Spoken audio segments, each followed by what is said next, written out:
Mission, लक्ष्य, मंजिल। दोस्तों, इन शब्दों की अहमियत हम बचपन में ही सीख लेते हैं। ज्यादातर ये लक्ष्य हमारी जिंदगी में निजी सफलता से जुड़े होते हैं, जैसे डॉक्टर, इंजीनियर या पुलिस ऑफिसर बनना। इन्हीं के इर्द गिर्द हम अपने सपने बुनते हैं और सारी जिंदगी उन्हें हासिल करने में बिता देते हैं। लेकिन कुछ ऐसे भी लोग होते हैं जिनका लक्ष्य है समाज में बदलाव लाना, समानता के संदेश को फैलाना और लोगों की सोच बदलना। ऐसी ही एक किशोरी हैं सुमन बौद्ध, जिन्होंने जेंडर असमानता को खत्म करना अपना मिशन बना लिया है और ये मैसेज वो अनोखे ढंग से लोगों तक पहुंचा रही हैं, मिशन संगीत द्वारा। क्या है सुमन और उनके मिशन संगीत की कहानी? आइए सुनते हैं सपनों का हक पॉडकास्ट सीरीज के इस एपिसोड में।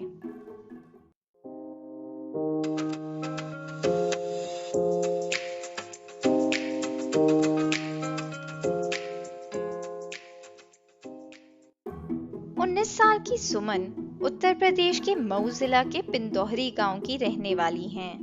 वो अपने गांव की किशोरियों की दल की लीडर हैं। सुमन 2016 से ये दल चला रही हैं, जिसके माध्यम से वो महिलाओं के खिलाफ हो रही घरेलू हिंसा और जेंडर डिस्क्रिमिनेशन यानी भेदभाव को लेकर लोगों को जागरूक करती हैं। उनकी छोटी सी उम्र, मधुर आवाज और 1000 वॉट की हंसी से शायद उनके लीडर होने का सबूत ना मिले, लेकिन उनका काम और उनकी जर्नी अनोखी है। अब हम थोड़ा रिवाइंड करते हैं और सुमन की जुबानी उनकी कहानी सुनते हैं। ग्रामीण विकास संस्थान से एक कार्यकर्ता हमारी मैडम हमारे गांव में जब गई तो वो लड़कियों की मीटिंग करती थी, लड़कियों को जागरूक करती थी और लड़कियों को आत्मनिर्भर और सशक्त बनाने का काम करती थी। और उस मीटिंग में मैं भी शामिल होती थी और उस मीटिंग के माध्यम से जुड़ी थी। और वहाँ पे कुछ लीडरों का चयन किया गया, जो लड़कियां तेज तराक थी, जो कुछ करने की इच्छा रखती थी, तो उनको लीडर के तौर पे सेलेक्ट किया गया और मैं लीडरों में भी चयन की गई और वहां से फिर जीबीएस में फेलो के पद पे अभी काम कर रही हूँ। उदया सर्वेक्षण के अनुसार उत्तर प्रदेश में 2015 से 16 में 15 से 19 साल की उम्र की 6% किशोरियां किसी भी ग्रुप की मेंबर रह चुकी थी। जब सर्वेक्षण का दूसरा राउंड 2018 से 19 में किया गया तो 3 साल के अंतराल में सिर्फ 2% किशोरियों ने किसी भी ग्रुप की मेंबरशिप ली थी। सिर्फ 19 साल की उम्र में सुमन ने काफी कुछ हासिल कर लिया, लेकिन इस सफर को तय करना आसान नहीं था। एक वक्त था जब सुमन सिर्फ घर से स्कूल और स्कूल से घर तक का सफर तय किया करती थी। उन्हें किसी भी तरह की आजादी नहीं थी। उनके गांव में हर नौजवान लड़की का हाल कुछ ऐसा ही था। जेंडर डिस्क्रिमिनेशन, घरेलू हिंसा और असमानता पूरे गांव में ही देखने को मिलती थी। ये लड़की है तो ये नहीं करेगी, ये लड़का है तो ये कुछ भी कर सकता है, मतलब इस तरह का स्थिति था हमारे पूरे गांव में था। गांव में क्या मतलब आसपास हर जगह था।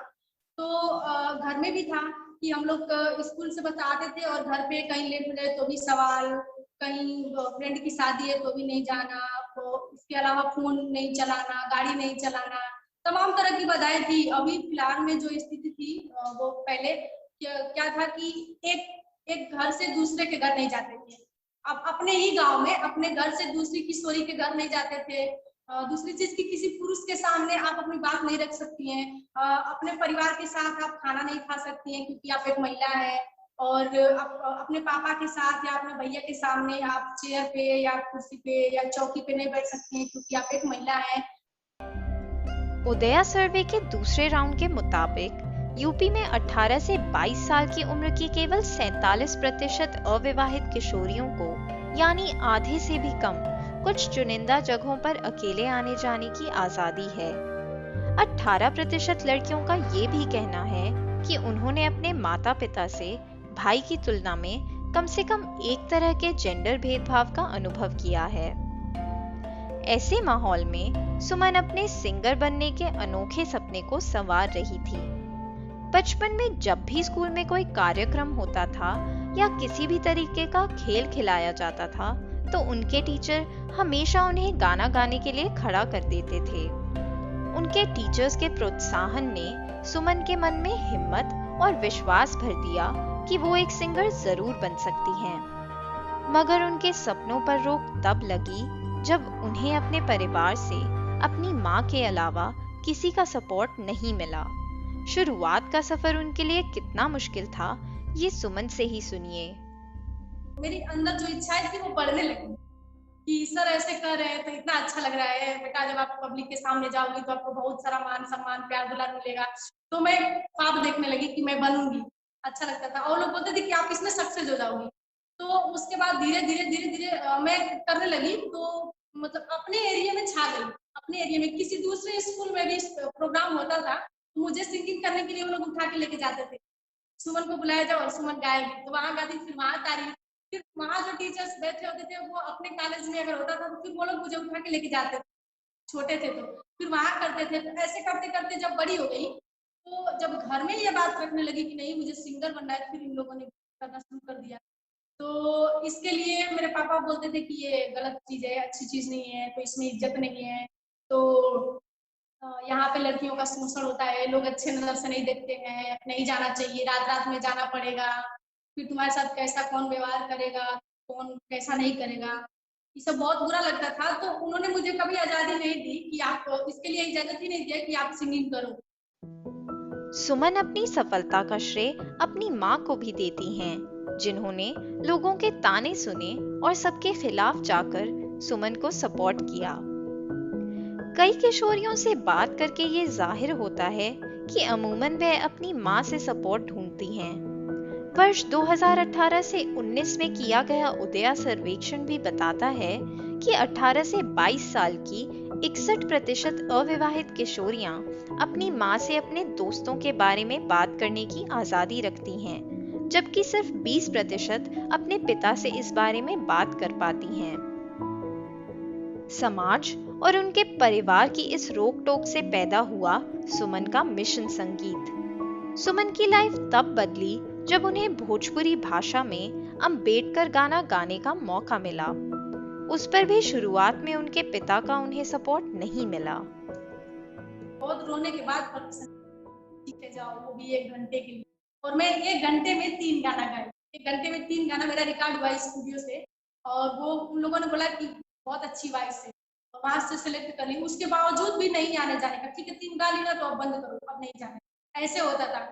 फिर रोना, अपने से सब कुछ करना, कोई वो नहीं था, कोई सपोर्ट नहीं था, अपने से रोना, बस एक बार ठीक पापा बस एक बार जाने दे, बस एक बार और जाने। तो बहुत गुस्सा। उनको कब ऐसा लगा कि नहीं इसको छोड़ना चाहिए, जब दूर दूर से फोन आने लगे, बड़े बड़े मंचों पे पापा को बुला के सम्मानित किया। अब अपने गानों के जरिए सुमन जागरूकता फैलाने की कोशिश करती हैं। उनका मानना है कि गाने सिर्फ एंटरटेनमेंट के लिए नहीं बल्कि सोशल चेंज की बात भी करते हैं। लोगों में जागरूकता फैलाने के लिए वो एक बहुत अच्छा माध्यम है। सुमन ने हमें 2 तरह की सिंगिंग के बारे में बताया, मिशन सिंगिंग और अम्बेडकर सिंगिंग। इसके जरिए वो लोगों में जागरूकता फैलाती हैं कि कैसे डॉक्टर भीमराव अंबेडकर ने इतना शोषण सहा और उसके बाद भी लोगों के अधिकारों और समाज में समानता के लिए अपनी आखिरी सांस तक कार्य किया। वहीं मिशन सिंगिंग के जरिए वो यंग लड़के लड़कियों को अपने लक्ष्य तक पहुंचने का प्रोत्साहन देती हैं। मिशन का मतलब कि मिशन मतलब कि लक्ष्य, और किसी भी लक्ष्य को पाने के लिए आप कंटिन्यू लगातार मेहनत करती रहती हैं, आप उसको रुकने नहीं देती हैं, जब कब तक कि जब तक आपको अपना लक्ष्य प्राप्त नहीं हो जाता, तो बोलते हैं मिशन। मिशन सिंगर मतलब कि उनके स्ट्रगल को रखना, उनके कुछ संविधानिक अधिकार है उसको रखना। ज्यादा जानकारी नहीं है लेकिन जितनी जानकारी है उसको रखते हैं, और सामने वाले को जितनी जानकारी है उससे पूछते हैं। हम लोग बताते हैं कि अम्बेडकर ने क्या किया है, महिलाओं के लिए उन्होंने क्या किया है, समता समानता का अधिकार दिया है, महिलाओं को शिक्षा का अधिकार, उनका भी बहुत बड़ा रोल रहा कि महिलाएं, हमारे देश की महिलाएं शिक्षित हो। उन्होंने बोला भी था कि जिस देश की महिलाएं शिक्षित हैं आप देख लो कि वो देश कितना आगे है। तो हमारे भी देश में पुरुषों के बराबर महिलाओं को शिक्षा का अधिकार मिलना चाहिए। सुमन ने अपने पिता के सामने अपनी काबिलियत को साबित किया। आज ना सिर्फ सुमन की माँ बल्कि उनके पिता को भी उन पर गर्व है।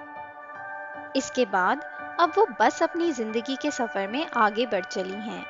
सुमन का कहना है कि जागरूकता और जानकारी दोनों ही एक सफल व्यक्ति की निशानी है। खुद के जेंडर भेदभाव के अनुभव और ग्राम विकास संस्थान से जुड़ने के बाद सुमन ने अपने काम के माध्यम से कई गांव की किशोर और किशोरियों को अपने सपनों को जीने की सहायता और प्रेरणा दी।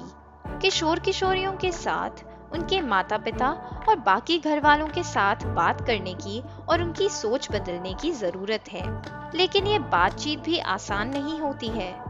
पीढ़ी दर पीढ़ी से चली आ रही सोच को बदलने में वक्त और हिम्मत दोनों की जरूरत पड़ती है। जब सुमन गांव-गांव जाकर लोगों में जागरूकता फैलाने की कोशिश करती थीं, तो उन्हें तरह तरह के ताने सुनने पड़ते थे। जैसे सिचुएशन इन लोग हमारे गांव में जाकर ना, जो सिचुएशन था वही सिचुएशन सेम हम लोगों के साथ था कि ये लड़की है, इतनी छोटी उम्र की है, तो ये आ गई है, तुम्हारे मम्मी पापा कैसे हैं कि तुम्हें इतनी मतलब क्या बोलते हैं गांव में कि बड़ी हो गई है और बच्ची को अकेले छोड़ दिए हैं गांव गांव में जाने के लिए, मीटिंग कराने के लिए। अब ये आई है जागरूक करने, बड़े बड़े लोग आ गए और चले गए, अब ये लोग आई है जागरूक करने। इस तरह के शब्द मिलते थे सुनने को, अच्छा नहीं लगता था। फिर उसके बाद कोई छोड़ता भी नहीं था।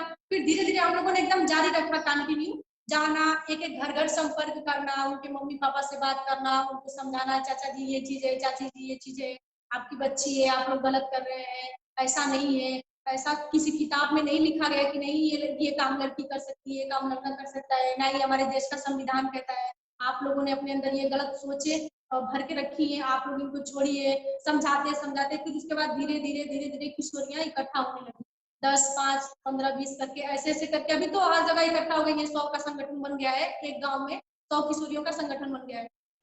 आज सुमन कई किशोरों और किशोरियों को साथ जोड़ के समाज में बदलाव लाने में लगी हुई हैं। सुमन ने जेंडर नॉर्म्स को तोड़ा और अब उनके कदमों को फॉलो करते हुए और भी लड़कियां हैं जो अलग अलग फील्ड में जाना चाहती हैं और काम करना चाहती हैं। लड़कियों ने जब अपने मन की ठानी और कुछ कर दिखाया तो माँ बाप के भी विचारों में बदलाव तो जरूर दिखना था। जो लोग पहले उन्हें ताने देते थे या उनके घर वालों पर सवाल उठाते थे कि एक लड़की को अकेले कैसे भेज रहे हैं, अब वही लोग सुमन की और उनके साथ जुड़ी हुई लड़कियों की सराहना करते हैं। दोस्तों, सुमन से बात करते हुए हम खुद भी काफी इंस्पायर हुए हैं। उम्मीद करते हैं हमारा पॉडकास्ट सुनने वाले हर यंग किशोर किशोरी सुमन की तरह अपने सपनों की डोर कभी ना छोड़ने का इंस्पिरेशन जरूर लेंगे। चलते चलते आइए सुनते हैं सुमन की मधुर आवाज में एक मिशन गीत। हर मांग हमारी पूरी हो उस वक्त तसल्ली पाएंगे, ऐसे तो नहीं टलने वाले, हम लड़ते ही मर जाएंगे। हाँ, हम भी किसी से कम तो नहीं, तकदीर बदल कर मानेंगे, मंजिल को पाने आए हैं, मंजिल को पाकर मानेंगे, हम लोग हैं से दीवाने, दुनिया को बदल कर मानेंगे।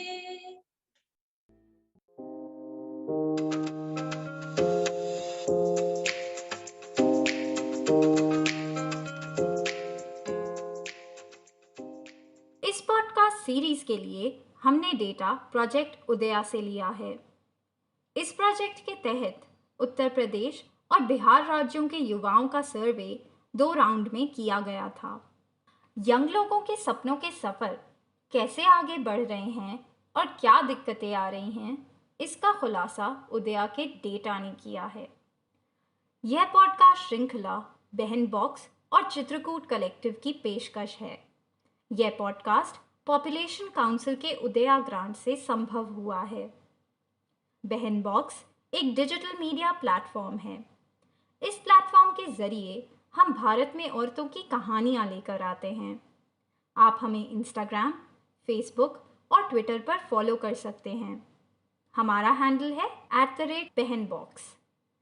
चित्रकूट कलेक्टिव नारीवादी रिसर्च का काम करती है, खासकर महिला मुद्दों पर।